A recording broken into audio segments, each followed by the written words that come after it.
السلام عليكم، يعطيكم العافية جميعا ويسعد مساءكم يا رب. معكم حمزة خلاد من شركة اي اس كونسلتنج للاستشارات والتدريب والتيسير. أول إشي بسم الله الرحمن الرحيم والحمد لله والصلاة والسلام على رسول الله. أهلا وسهلا بكم في ندوة جديدة ضمن سلسلة ندوات المعرفية اللي بتقدمها لكم شركة اي اس كونسلتنج للاستشارات والتدريب والتيسير، وإن شاء الله تكون مثل الندوات السابقة مليئة بالمعرفة والعلم. نحن اليوم بإذن الله تعالى مع ندوة مبتكرة تجمع بين التعليم والتقنية وريادة الأعمال، وبإذن الله تعالى سنتعرف خلال هذه الدورة خلال هذه الندوة على قدرات يعني خلينا نحكي ما شاء الله مبهرة التي توفرها لنا برمجيات محاكاة الأعمال، وكيف يمكن لهذه البرمجيات أن تعلمنا الكثير عن سوق العمل وتكسبنا مهارات متقدمة في عالم إدارة الأعمال عن طريق المحاكاة فقط، بدل أن تكتسب تلك المهارات عن طريق التضحية برؤوس أموالنا الريادية وخساراتها، أو خلينا نحكي الإطاحة بها. سيقدم لنا الندوة الخبير البريطاني مستر بن جوثري. شغل الأستاذ بن ندوة، خلينا نحكي مختصر إن شاء الله عن مستر بن. شغل الأستاذ بن عدة مناصب في المجلس الثقافي البريطاني على مدى 15 عاما في المجالين المجالي والتقني. كان مسؤولا عن إدارة الأموال وتوزيعها لعملاء خارجيين مثل البنك الدولي والأمم المتحدة. متحدثنا مستر بن قاد عمليات نشر برمجيات مالية على مستوى عالمي وأدار برامج تدريبية في أكثر من 40 دولة. الأستاذ بن كان يعمل محاضرا في جامعة إنبرانيبير ويدرس مواد نظم المعلومات وذكاء الأعمال. انضم إلى شركة سيمفيتشر في عام 2019، وهي الشركة المصممة لبرمجيات محاكاة الأعمال، وهو اليوم مدير التطوير والتعلم فيها. ويركز على إعداد مستر بن على إعداد المواد التدريبية وتحديثها. قبل أن نبدأ يعني بنصرنا أن نعلن أن برمجيات محاكاة الأعمال اللي سنتحدث عنها اليوم لها نسخة متوفرة الحمد لله باللغة العربية، وهناك تدريب متخصص مدته 3 أيام وأيضا سيكون باللغة العربية.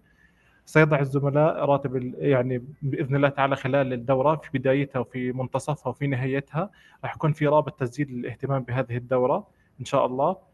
وأما الآن بعد إذنكم قبل ما نرحب بالأستاذ بن جوثري، في ملاحظة بسيطة أنه بإذن الله تعالى سيتم فتح مجال للأسئلة في نهاية الدورة.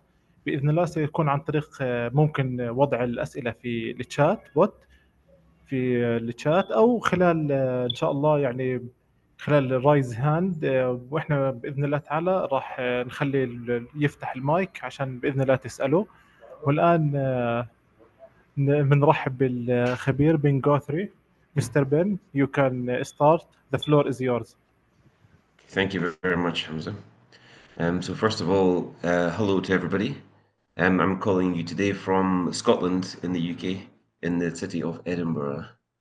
So first of all, I want to thank everyone at ES Learning and Dr. Khalid Almari for inviting me here to talk to you. And what I want to show you today is a couple of our products that have been designed here in the UK, and which I hope that we can show you how they work and answer any questions that you may have.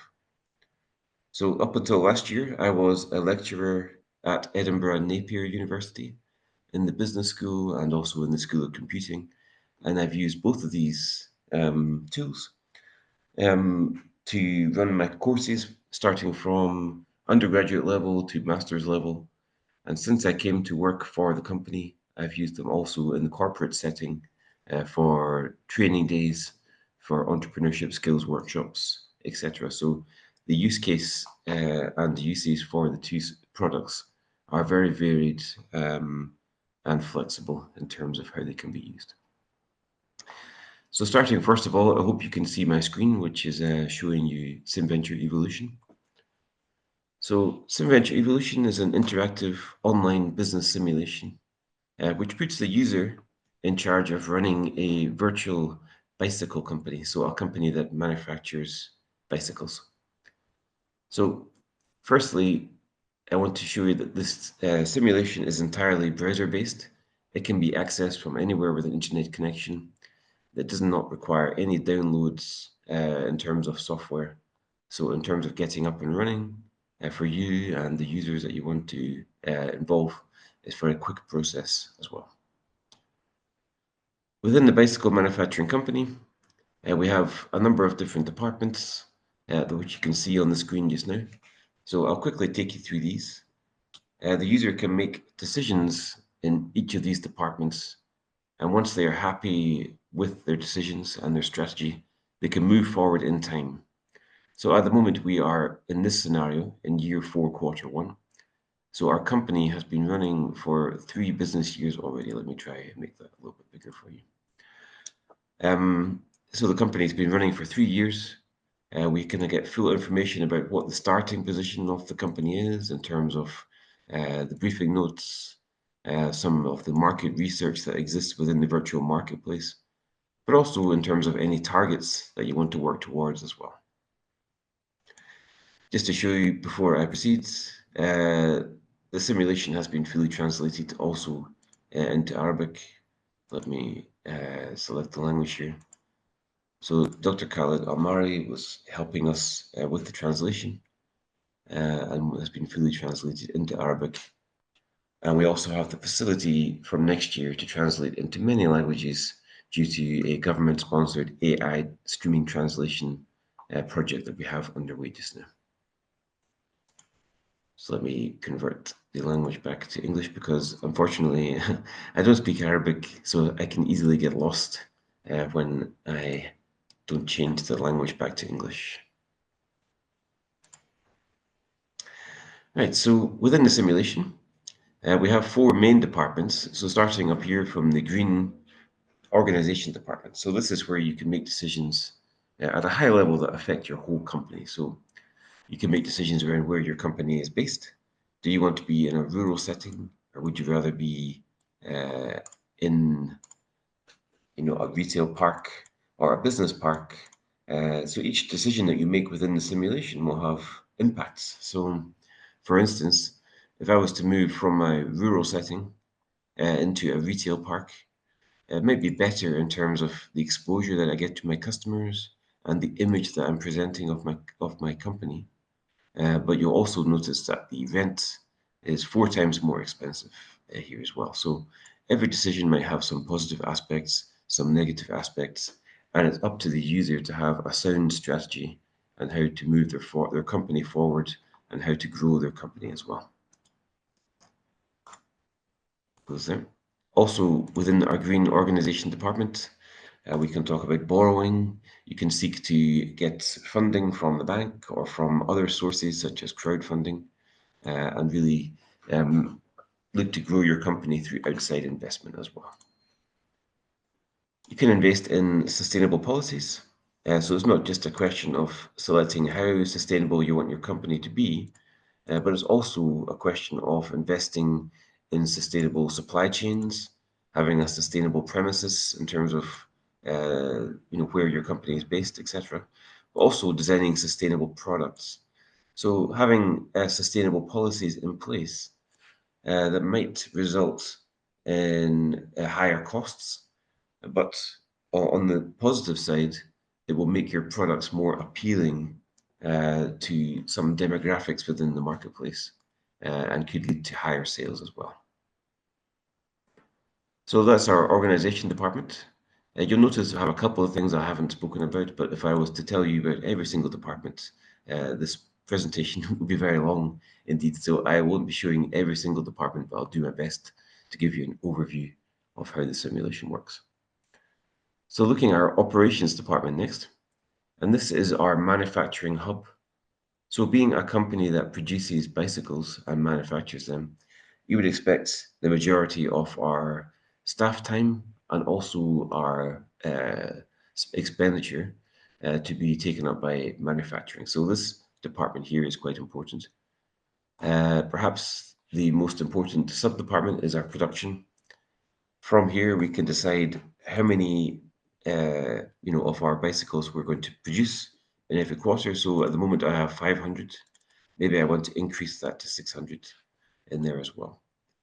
For all of these departments and sub-departments, it doesn't require any knowledge of the bicycle manufacturing sector as such. But if there's any terminology on the screen that the student or the user doesn't understand, we have available this highlight button here. So if I click on that, you'll notice that some of the text on the screen turns orange. So for example, if I'm not sure what this production unit means within this context, I can click there and it will give me an explanation as to what the terminology means. So if I'd set the language to Arabic, obviously all of this guidance would be in Arabic as well, because the whole software has been fully translated for us as well. So it's not just the highlight button, we also have full guidance notes for every department, which take you through the key considerations, take you through how the department interacts with other departments, etc., and some strategic information as well about the choices that you can make within that department. So to confirm a change, I can press on confirm, and now you'll see that my production has been increased to 600 from 500. That won't become final until I press on this run quarter button to move forward in time into year 4, quarter 2. Up until that point, I could go back in and change my decisions in here as well by clicking on this change strategy button.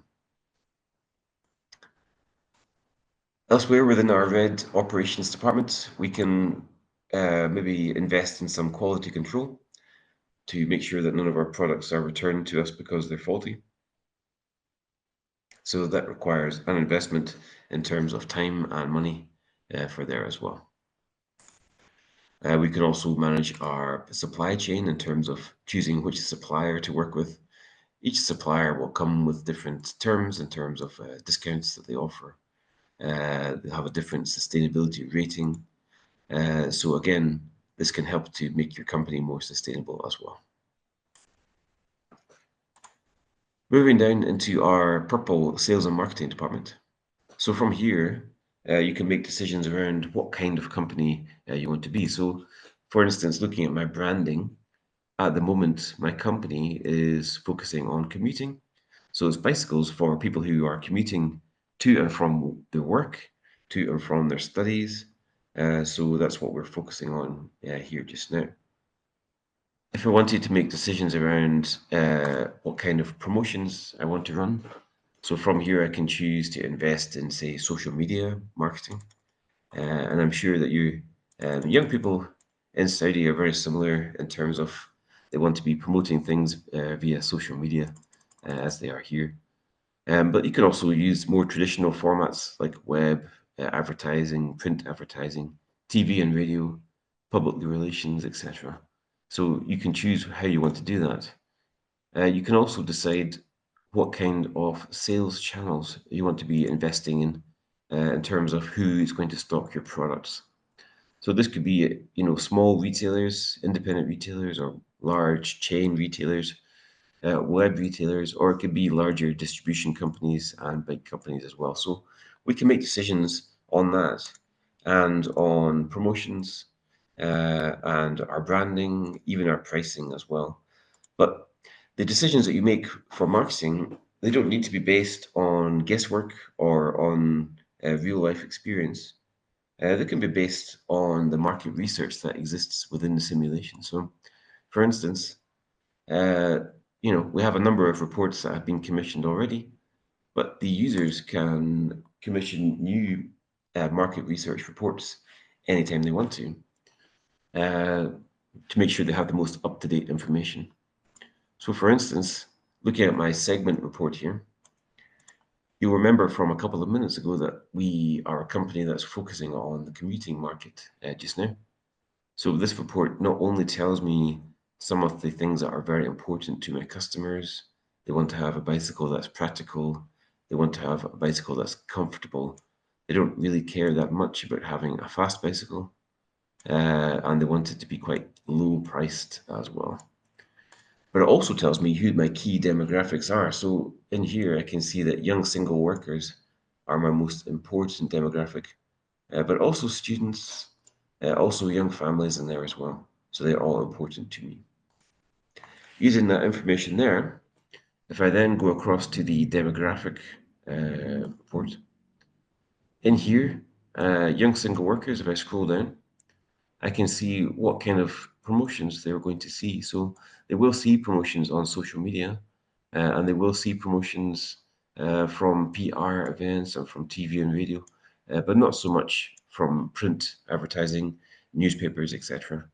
Whereas if I was trying to target early retirees, people who have retired early, want a bicycle for any number of reasons, they're more likely to see advertisements in print, on TV and radio, but not so much on social media. So, depending on which demographics you want to target, informs your decision making around what kind of promotions you want to pay for and what kind of sales channels you want to target to stock your products as well.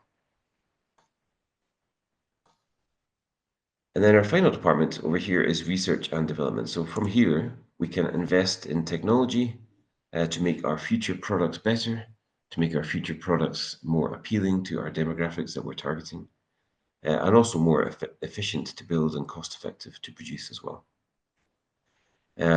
We can also design new bicycles in here. So if I was to design a new bicycle from scratch, I would want to do that by looking at the market research and making decisions based on the research that I've done as well, not just guessing in here. So you can have up to 3 different bicycles on the market at any one time. That could be a mixture of, say, 3 different commuting bicycles, different price points, different levels of their attributes. You could take a multi-sector approach and have, a bike for commuters, a bike for people who want to race, a bike for people who want to tour, etc. So sometimes when the students or when the users start on the simulation, they might go to this screen here, and what this screen allows them to do is to change the name of their company. So they can call their company anything they want. Maybe I will call my company Bendix. I could change a logo. I could upload a custom logo in here as well. And here I've got 3 different team members within my team. So these are 3 different users. They could log on from anywhere. They don't even have to be in the same location. I've run projects myself where I had users based in the UK, working with users based in the United States, with people in the Middle East, Africa, even as far as Australia and New Zealand, all working together to run the successful company. So location is not going to restrict how easy it is to use the simulation. But if you do have more than one team member running a company, perhaps one person could be the CEO of the company. That could be Julio. Perhaps Richard here, he wants to be in charge of the finances. And perhaps Sarah, she'll be in charge of the marketing here. So it could be any way they want to split that is absolutely fine. And I think even though this might seem quite trivial, allowing the users to customize their company, to have a nice logo that they've designed, or to rename the company, I find it helps to build engagement and to create a sense of ownership for the companies as well. So let me confirm that change. So, in the course of making decisions, I might go through all of these different departments that we've looked at just now. But it's not just about looking at the departments, not just about reading the market research. It's also about looking at the history of your company. So we have a lot of data available for users to look at to inform their decision making. From the screen here, we have a kind of interactive dashboard. So from here, we can look at things like how much cash we have in the bank, how much profit we're generating just now, how many orders we're receiving, how many sales we're making, etc. And we have other financial indicators, including what our company is currently valued at just now as well. Elsewhere on the screen, we have profit and loss information. In this chart here on the left, we have bank balance in the graph down below that. Over on the right, we have the allocation of resources. And as we can see, the majority of our resources are being expended in our operations department because that's where we do our manufacturing as well. Down below this, we have a series of gauges that tell us about things that we should be focusing on immediately. So it's on a red, amber, green kind of scale. So things that are green, like our efficiency, is quite high. Our sustainability is quite high. So maybe we don't need to focus on them immediately. But perhaps things that we do need to focus on are in the red: production usage, It's quite easy to fix this, just one button press. It might be quite costly. Our market share is quite low, but that's something we can't fix necessarily in one quarter.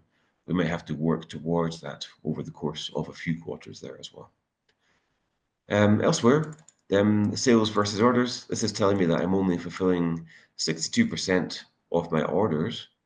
So perhaps this is coming from up here. So I made 500 sales because my production was at 500.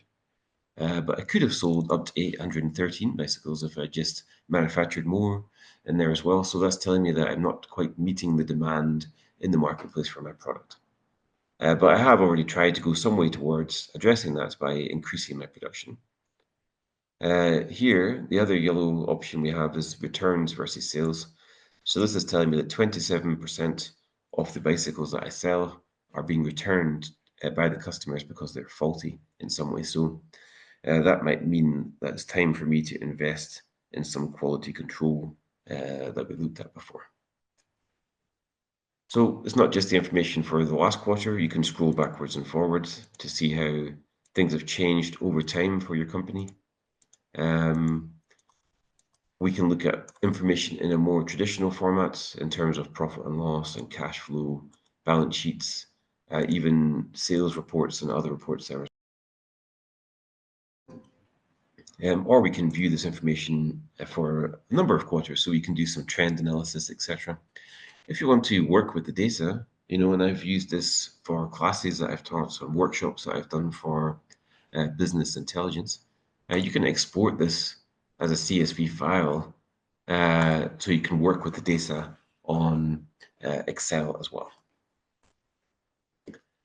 So once a student is happy that they've made all the decisions that they want to make, so we've looked at all the different sources of information. So we've got the market research, we've got the guidance notes here, but additionally from that, we also have full briefing notes.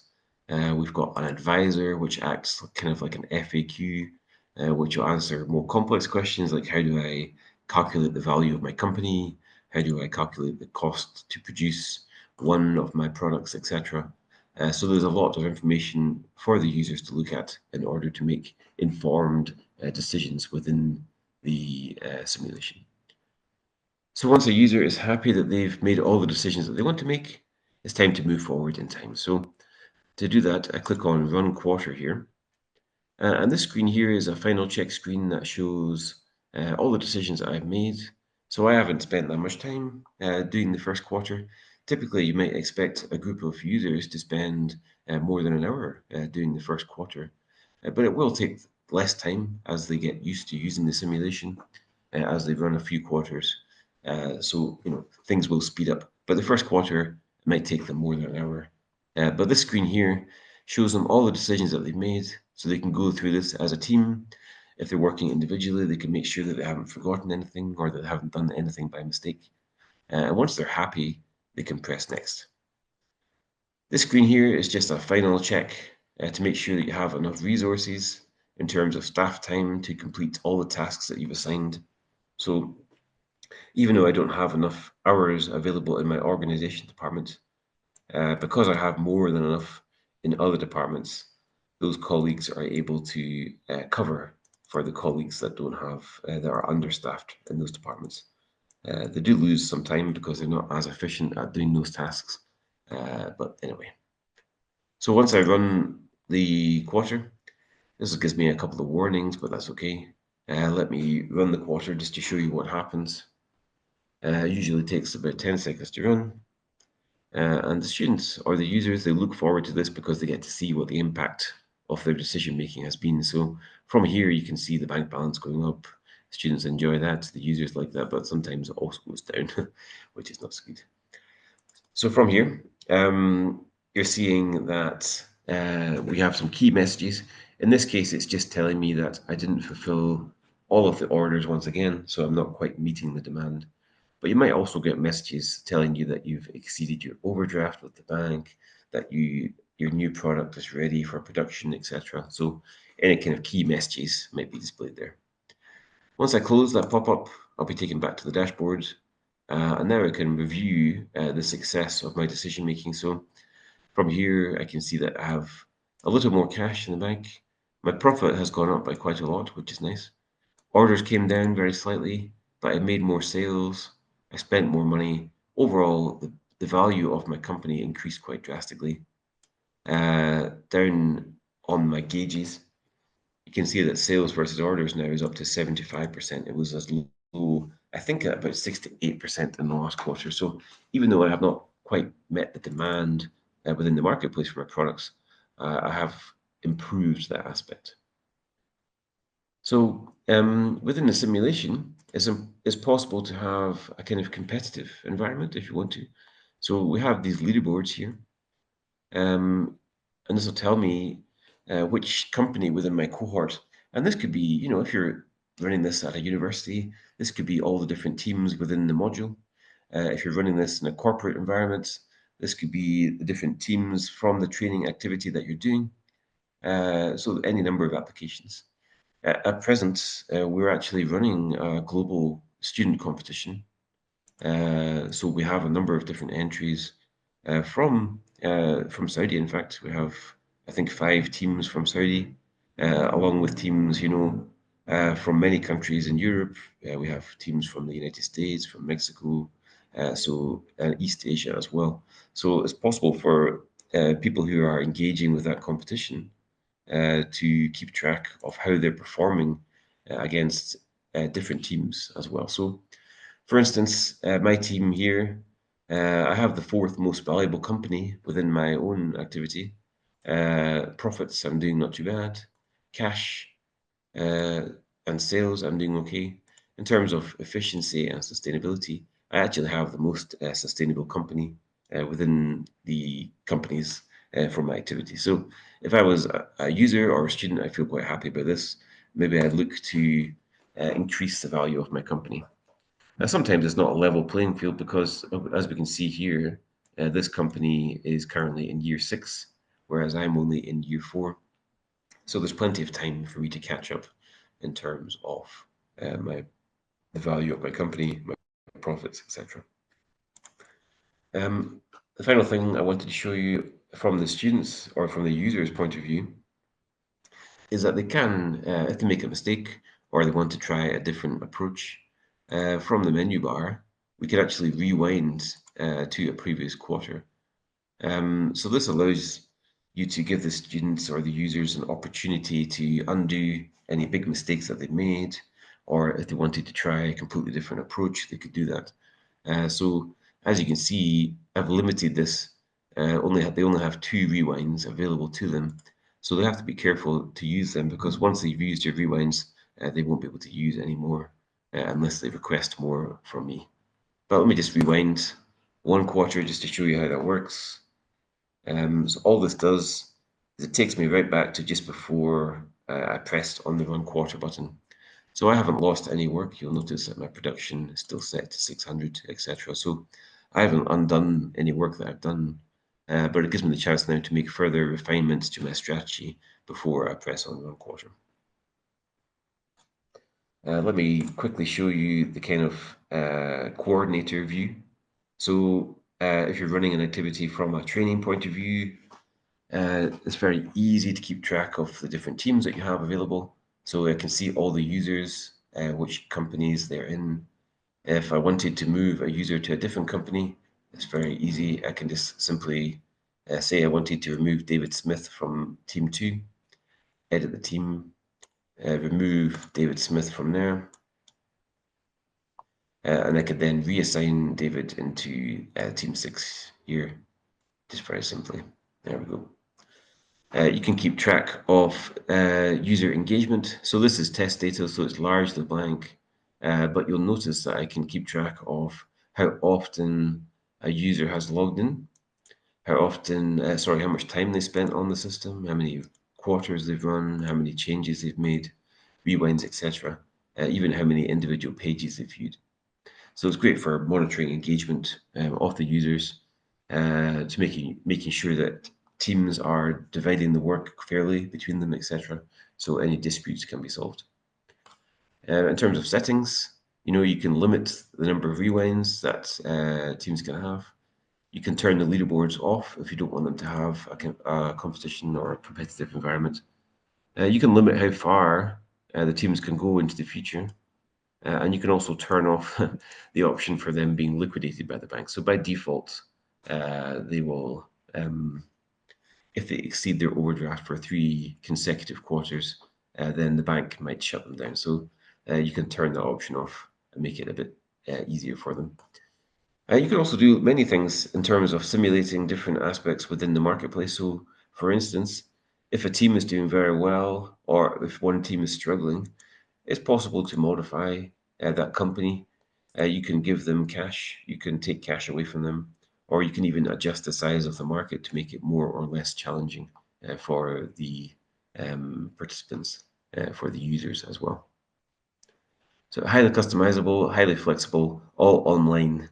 Uh, and in my experience, no matter if I'm working with young people, if I'm working with people who've been in their jobs for decades, everyone that I've worked with has given positive feedback to the simulation and to the learning that's available, not just in terms of entrepreneurship skills, etc., but if you're working in a company together with real colleagues, you're also learning, aside from the business aspect, also employability skills.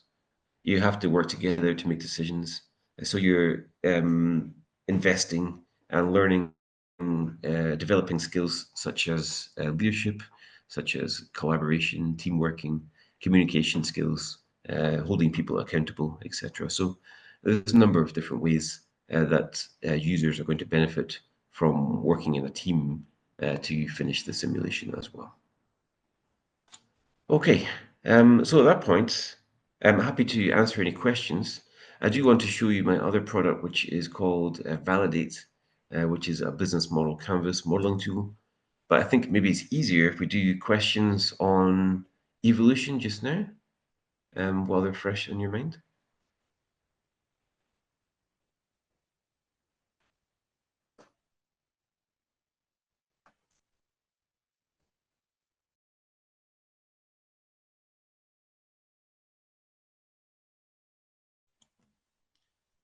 So if anyone has any questions, feel free to unmute yourself or, to post them in the chat, and I'd be happy to answer them for you. If not, then I'll move on to demonstrating our Validate product as well.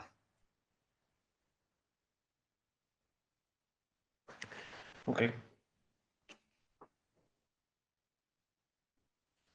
Right, so if anyone has any questions, I'm going to move on just now, but feel free to drop any questions that you might have into the chat and I'll answer them after I've shown you how Validate works.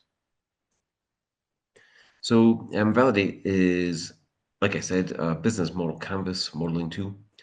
It allows users to not just put any idea that they might have through the BMC, which is an established international template designed by Dr. Alexander Osterwalder. So it's widely used at universities, widely used by incubators, startups, all kinds of enterprise organizations and education organizations as well. So it allows them to put ideas through the canvas, but also allows them to generate an idea from scratch. So let me just delete this test idea here just now.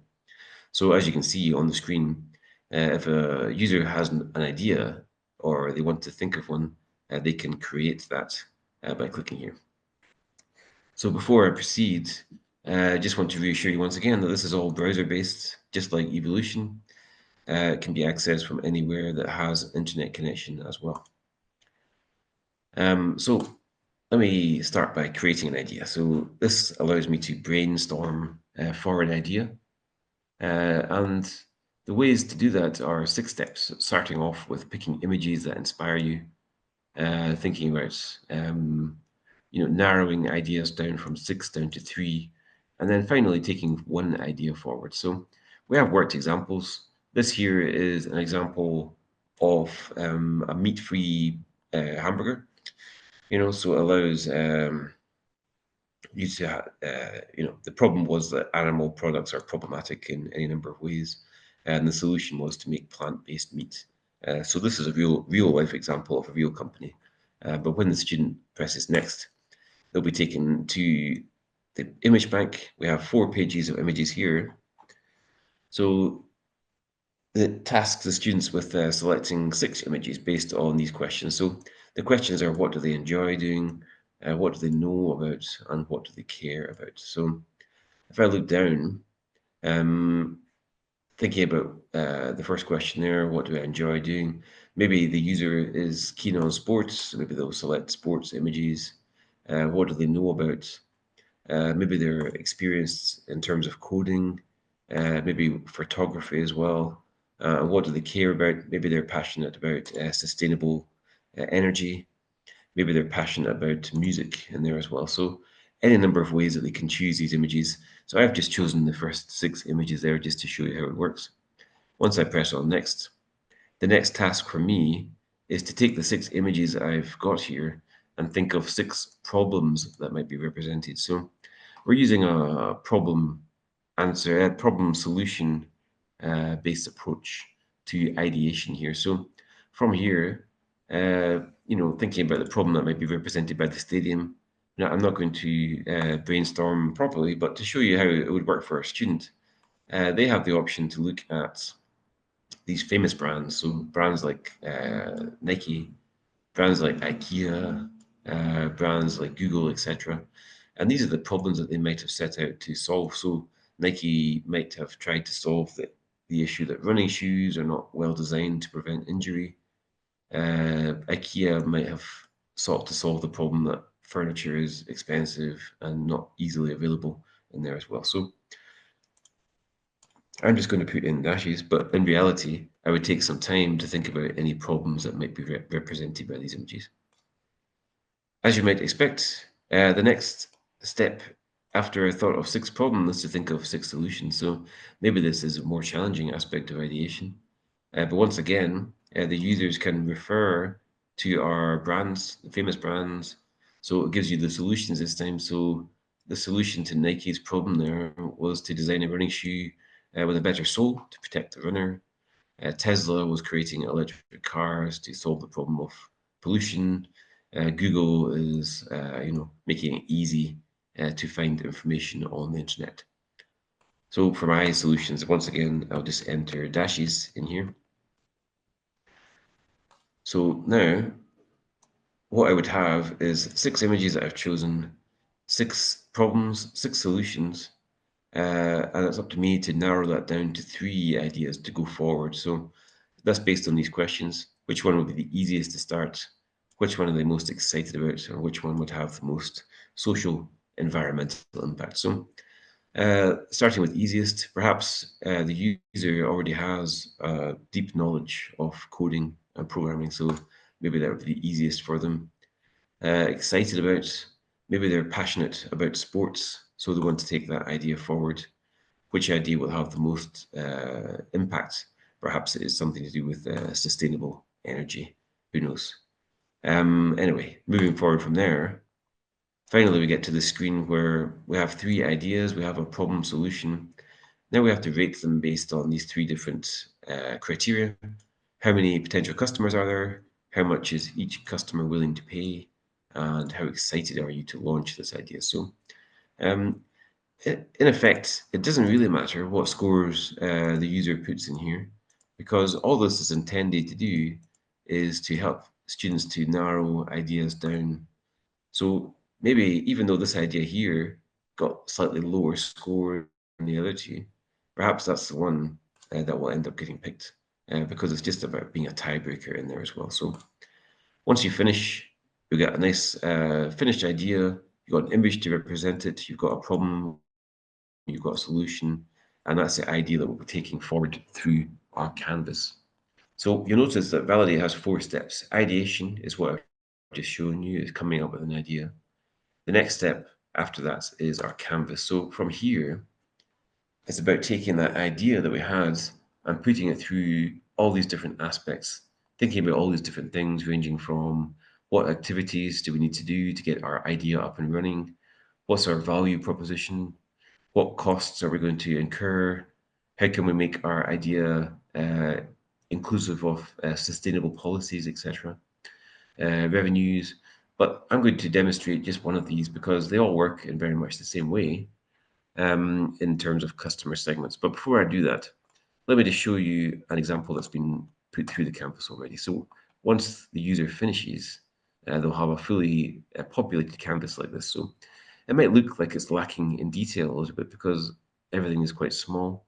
But you'll notice when I click on something, it expands and it actually contains quite a lot of detail in terms of things like the value proposition, in terms of things like our key partners, etc. In here. So the reason it's shrunk down is to fit on one page, to be this nice one-page canvas that we can do. So let's say we're starting from customer segments. What kind of customers do we want to target? Or what kind of customers will be interested in my idea? So if I click on there, it tells me that there's two steps towards thinking about customer segments.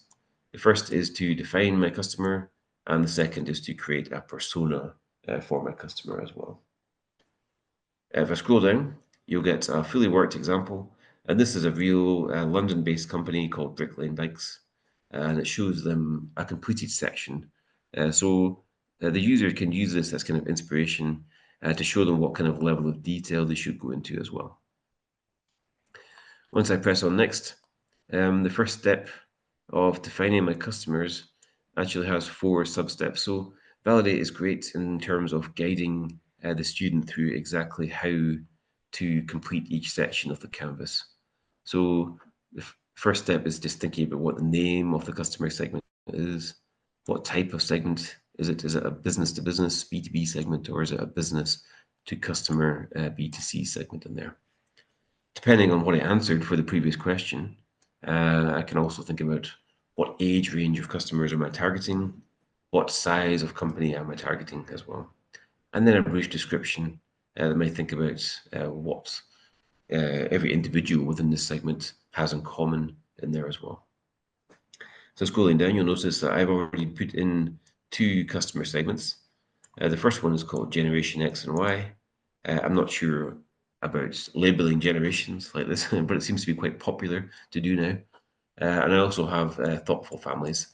So both of my segments are B2C, so I've come up with age ranges for them. But I could also have changed these to B2B segments, in which case I would be estimating the number of staff they employ instead. My brief description here is just young people who want to reduce their carbon footprint, and the families are, families with young children who have socially conscious parents in there as well.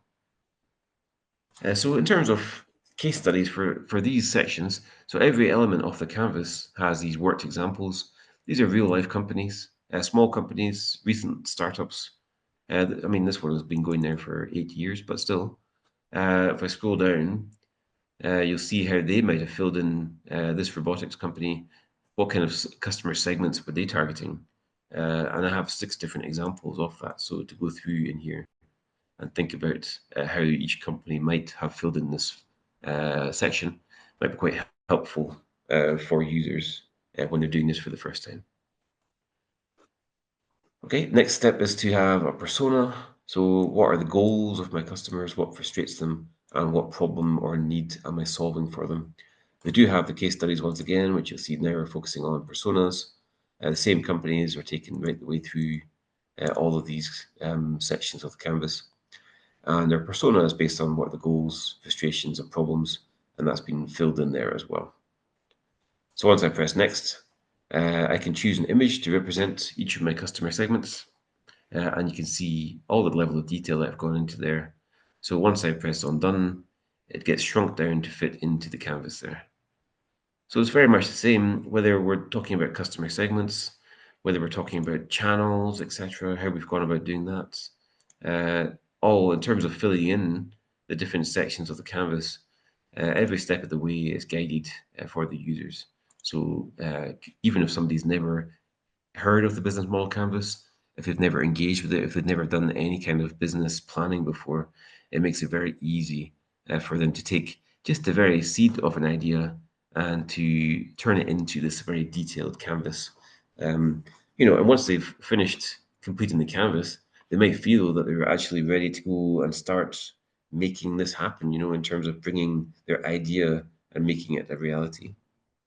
Um, so that's the second step of validate. The third step is testing. So in the process of completing the business model canvas, um, it's likely that anyone doing this, even if they're very experienced, will have had to make some assumptions or estimates in here as well. So within the testing functionality, what it allows me to do, let me just delete some of these ones that I've done before.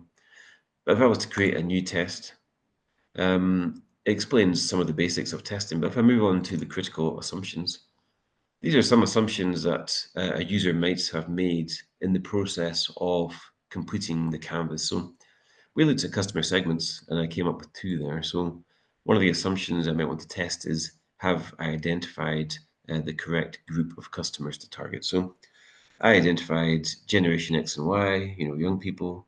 I identified families as being potential customers for my idea. So how do I test that I was right about that? So if I was to write that in there, customer segments, again, you can see information about these different case studies. But if I proceed, it gives me 6 different options in terms of methodologies that I might want to use to test my assumptions. So the first one is a homepage. I can do that from right here within Validate. So, I could build a homepage that I could send that link to any number of people, and it would ask them some preset questions. But if I wanted to do a more detailed survey with questions that I've made up myself, then I could do that. It would direct me to survey collection tools, external to Validate. All of these have um, free options. Some of them have premium options as well, but they all have free options, so nothing should be necessarily locked behind a paywall in there as well. So it's not just about surveys, it could also be more general research, in which case we have a number of different recommended sites for users to go to conduct research. It could be guides to how to interview somebody, along with tools they might want to use. It might be even something as advanced as prototyping a product in order to sell it, or even testing a product by selling it as well. And in every case, it will give you guidance as to how to go about doing this with links to external tools.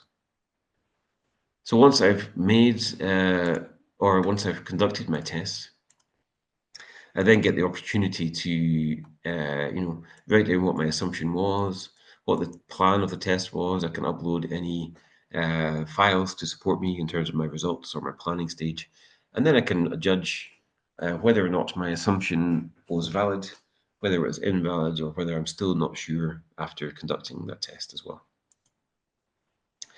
So the opportunity to test any assumptions is a valuable part of startup planning, and allows users to think about things that maybe they had just assumed, or maybe things that they hadn't thought about in enough detail.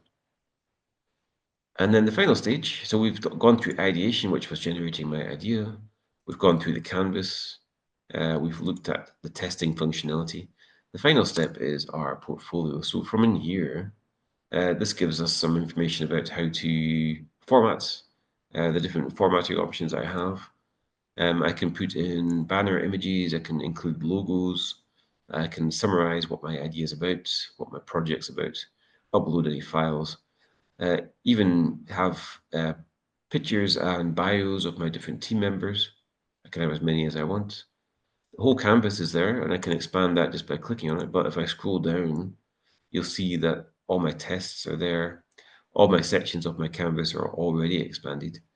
And what the purpose of the portfolio is to create an easily shareable document, which brings all of your work together in here. So let's say we're working with real entrepreneurs. They can easily share this with any potential clients, potential investors, potential team members as well. So just by generating a web link here, if I copy that and then paste that into any browser window I want, the person I send the link to doesn't even have to have a Validate account. They'll still be able to access my full portfolio, even if they've never heard of Validate before, even if they don't have an account, and they can click through, they can see all the information that I've put in, they can read all my supporting documents, etc. as well. So it's a great way to share your idea. If you're working more on kind of skills workshops or even in a university setting, we have clients that use the portfolio as a ready-made assessment in a way, so they can just download the portfolio as a PDF or as a Word document, and it gives them the opportunity to download that and submit that as an assessment. If you're worried about confidentiality, so if it's a real business idea, I wanted to share it, but I wasn't comfortable sharing details of my finances or any analysis that I'd done on my competitors, for example. I can just untick them before I copy the link. And when I send that link to somebody now, it just won't include those sections. So they'll be omitted for confidentiality purposes as well. So finally, the thing I wanted to talk about was the fact that within Validate, it's very easy to collaborate once again. So this is just a normal student login. You can see that a student or a user, they can have as many ideas as they want. So if I wanted to work on this idea with somebody else, this is called Live Zero version 2. Scroll down there. I can invite anyone I want to join me on working on that project. And if they have a Validate account, they'll be able to join me and work together to produce a canvas, to conduct tests, to work on the formatting and the content of our portfolio, etc. So it's very easy to collaborate using Validate as well. Alrighty, so hopefully that's given you a good overview of how Validate works, along with we looked at evolution before that.